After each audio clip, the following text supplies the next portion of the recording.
Good morning, I'm Charlotte. Welcome to Wake Up Well this morning, where we're going to be exploring another of the I am sayings of Jesus.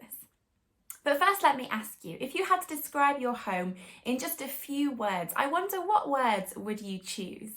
Maybe you would say your home is a place that is calming and tranquil and peaceful and comfortable. Or maybe after the spring and summer we have had, where for many months we were cooped up with only our homes around us, perhaps you would choose a word like chaotic, or a whole host of other things might come to mind. In John's Gospel in chapter 14, there's a wonderful account of Jesus describing to his disciples the perfect home. This is what he says. He says, "Don't let your hearts be troubled. Trust in God and trust also in me. There is more than enough room in my Father's home. If this were not so, would I have told you that I'm going to prepare a place for you? When everything is ready, I will come and get you, so that you will always be with me where I am, and you know the way to where I am going." And then Jesus' disciples say, "Jesus, what are you talking about? We don't know what you're talking about. We don't know where you're going, and we don't know how to get there." And then Jesus says a phrase that has become really, really famous. Jesus says, "I am the way, the truth, and the life. No one can come to the Father except through me." I am the way, the truth, and the life. What did Jesus mean by this? By these three phrases? Well, first of all, he is the way. Jesus means that he is literally the way to salvation, to the Father's home, to life everlasting. It was by Jesus dying on the cross where he took on all of our sins so that we could then have a relationship with God without our sin getting in the way. Jesus is the way.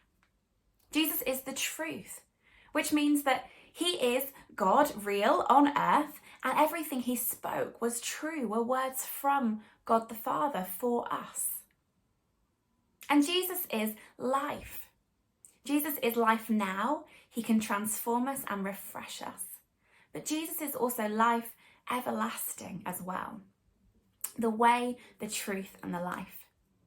And perhaps you've heard this phrase a number of times and you've sort of got your head around it and you can figure out what it means. But you're wondering, as I wondered earlier on when I was thinking about this video, actually, how does this really apply to me today? What are the things that I really need to ask myself?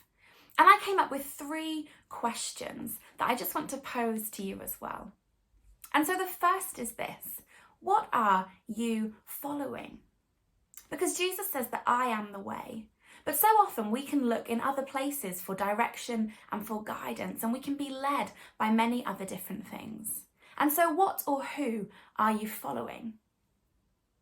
The second is this: what are you believing? Jesus says that he is the truth. And that would have been really surprising at the times, because for the Jews, their truth came from the law. But Jesus was saying, I am this truth embodied in human form. And today we can get our truth and our beliefs from so many different places. Perhaps it's things you read, perhaps it's thoughts or emotions in your head or in your heart that we can begin to believe as truth. What are you believing? And the third question is this: what are you consuming? Jesus said that he is life. But I don't know about you, but so often I actually can look for life in all sorts of other places.